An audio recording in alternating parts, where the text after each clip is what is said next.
Namasté et bienvenue. Ici Nicole. Tout de suite après votre écoute de ce balado, je vous donne rendez-vous sur nicolebordelot.com. Vous y découvrirez des méditations, des webinaires, des vidéos, des pistes de réflexion, des outils, mes livres, mais aussi mon agenda concernant les événements et les retraites à venir afin que nous puissions poursuivre cette aventure ensemble. Merci et bonne écoute.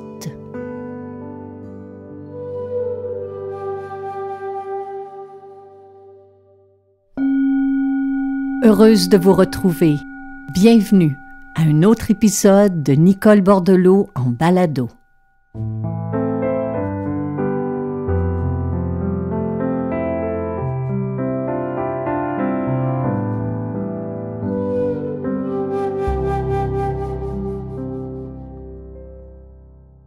C'est vrai que je ressens une réelle joie à me retrouver derrière ce micro, puis il en est de même pour Hélène qui se retrouve derrière son piano, derrière la console, parce que pour nous, c'est un rendez-vous, c'est une rencontre, c'est un point de repère, c'est un temps où l'on sait que l'on va s'asseoir ensemble, même si c'est virtuellement, même si c'est à distance, pour partager des réflexions, pour s'interroger, pour se questionner, pour réfléchir ensemble.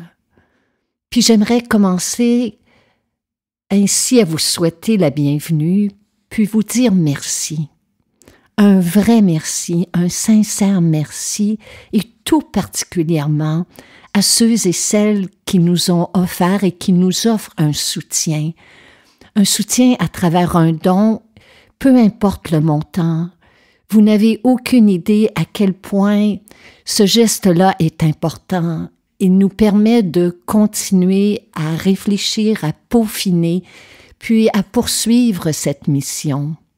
Puis j'utilise ce mot en toute conscience, parce que je pense que chacun et chacune d'entre nous, on a une mission d'aller à la rencontre de l'autre.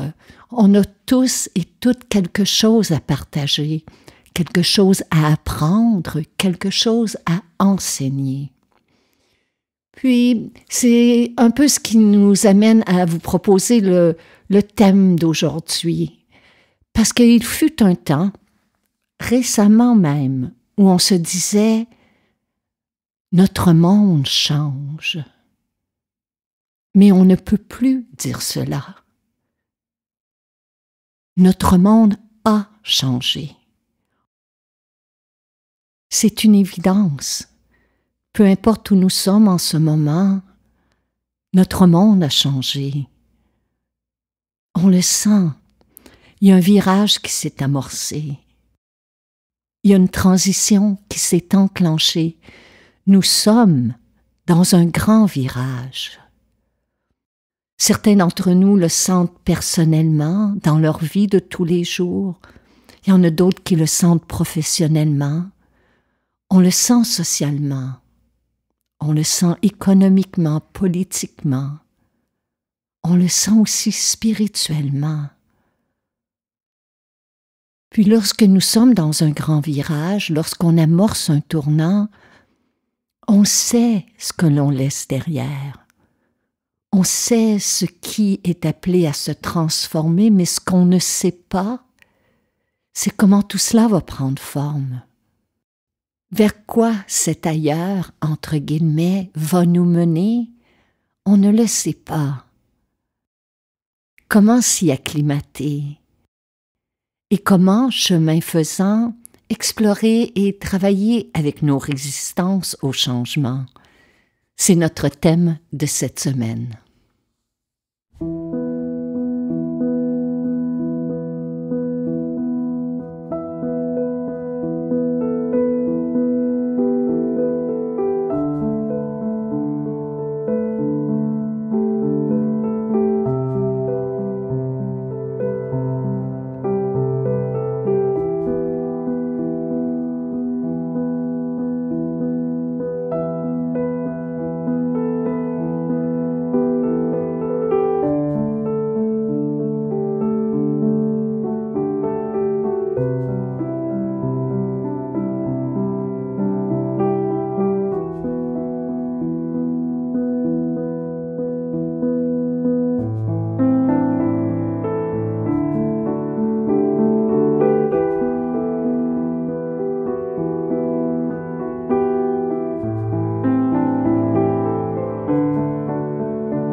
Je pense que vous et moi, nous avons vécu assez longtemps pour assumer 3 évidences concernant l'existence, 3 grandes vérités sur lesquelles on peut compter.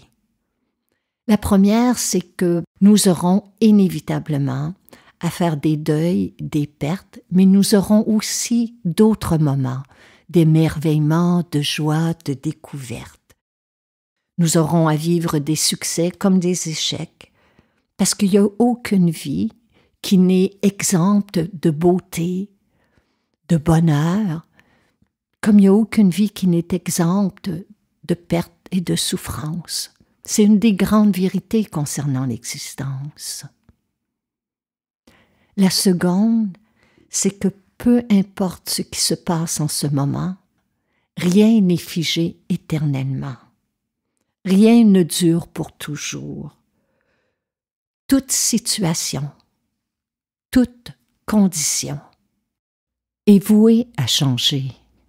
Rien n'est immuable. On ne sait à quel moment, mais ce qui se passe en cet instant, inévitablement, est voué à se transformer.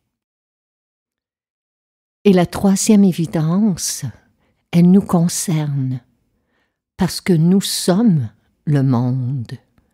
Nous sommes notre société, nous sommes nos sociétés. Et parce que notre monde a changé, inévitablement, moi aussi, je dois changer.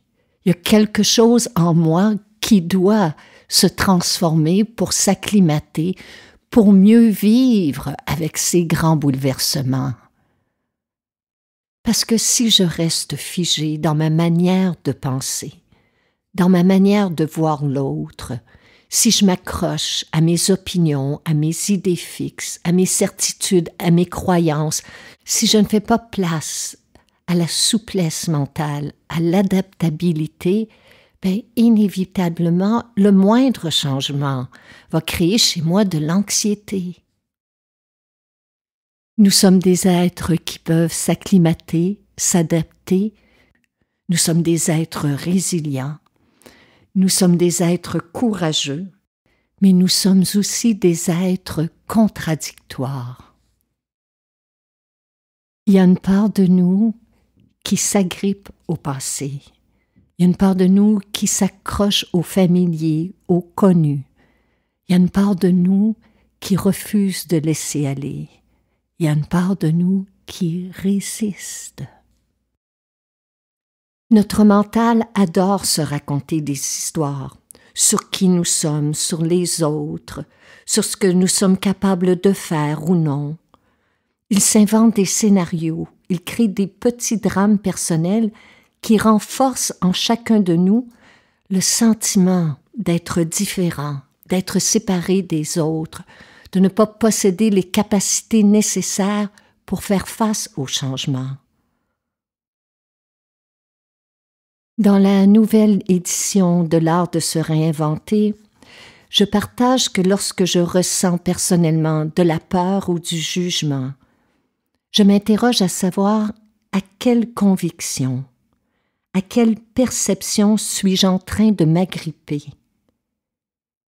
Puis-je avoir mes propres opinions tout en respectant celles des autres, élargir mes horizons tout en préservant mes valeurs, écouter des croyances divergentes sans crainte d'être dérouté, avancer, évoluer, changer sans pour autant perdre de vue mes repères. Cette souplesse existe en chacun de nous. Cette fluidité d'être nous rappelle à quel point nous possédons une capacité d'adaptation, de changement et d'évolution bien plus grande qu'on ne le croit.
Personne ne peut prédire ce qui arrivera demain ou après-demain. Ce que l'on sait toutefois, c'est que la résistance, comme la capacité de s'adapter, est en chacun de nous. On ne peut détruire la résistance. Même dans la nature, la dualité existe. La résistance en tant que telle n'est pas quelque chose à éliminer, à repousser, à craindre, à fuir. La résistance est une énergie. Et l'une des premières choses à se demander, c'est comment se manifeste cette résistance dans ma vie aujourd'hui. Sous quelle forme est-ce qu'elle se présente? Est-ce que je procrastine? Est-ce que j'achète du temps? Est-ce que je fais du surplace? Est-ce que je m'invente des difficultés simplement par peur d'avancer? Est-ce que je fige face à ce qui est à venir? Est-ce que je m'isole? Est-ce que je surconsomme? Quelle forme adopte la résistance dans mon existence? Et là, très souvent, on sera tenté d'y réfléchir, d'aborder la résistance par la pensée analytique. C'est une façon de le faire, mais au risque souvent d'être pris dans nos ruminations, dans le filet de nos inquiétudes, de nos anticipations. L'autre voie est par celle du ressenti. Parce que si c'est une forme d'énergie qui demande à être redirigée, c'est par le corps qu'il faut passer. Parce que ce dont on doit se rappeler, c'est que ce n'est pas toujours les autres ou les circonstances extérieures qui nous causent des tracas, du désarroi, des inquiétudes. Parfois, c'est notre propre résistance, notre propre refus à changer qui engendre notre souffrance. En ce moment même, laissez venir à vous une situation qui suscite la résistance, un changement qui vous fait peur.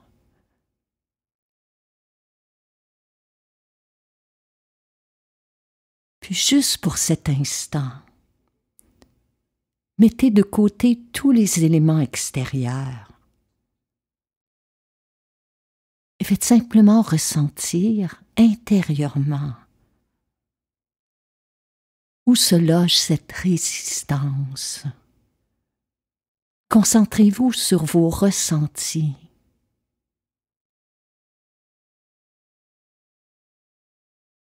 Pour certains d'entre nous, elle se manifeste par un mal de tête, un serrement dans la gorge, une pression dans les épaules, une compression, un tiraillement, un inconfort, un poids que l'on porte.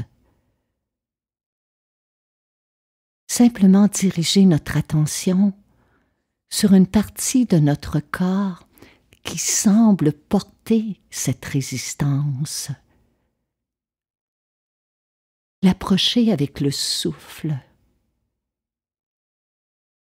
Se servir de nos expirations pour atténuer le fait que l'on s'agrippe, le fait que l'on résiste.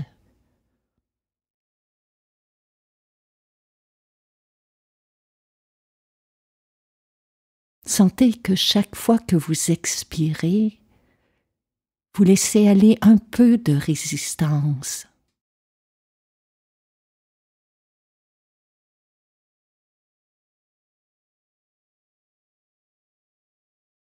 Puis en respirant calmement, en focalisant sur l'expiration, de vous interroger, quelle est l'émotion qui se cache derrière cette sensation?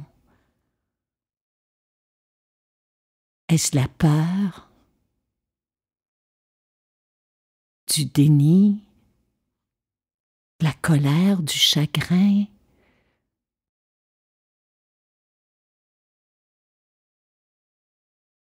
Et nul besoin de précipiter la réponse. Simplement laisser la question respirer en soi.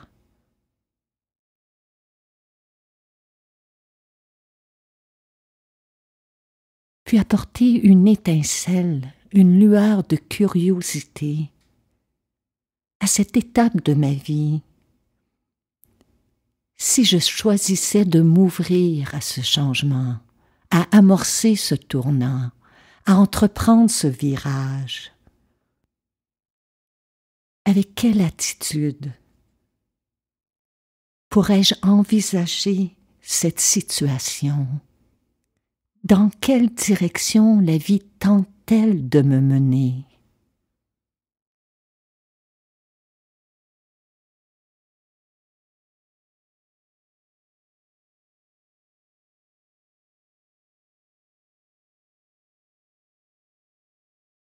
Dans l'immédiat comme à long terme, qu'est-ce que je pourrais cultiver intérieurement? Est-ce la curiosité face au changement?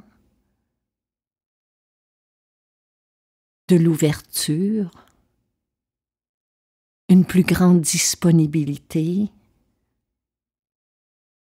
Une plus grande souplesse intérieure?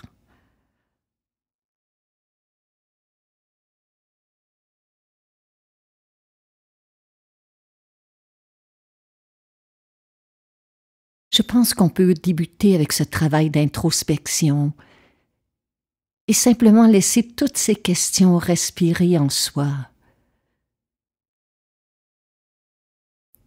Je pense qu'il y a à l'intérieur de ce questionnement des clés pour envisager les situations sous un autre angle.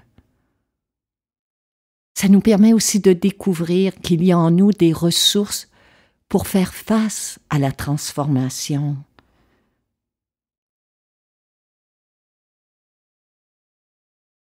Bref, mes chers amis, si vous souhaitez poursuivre cette investigation, vous allez trouver ces questions dans la nouvelle version de l'art de se réinventer. D'ici là, prenez bien soin de vous. Que la vie vous soit douce et prenez-la doucement.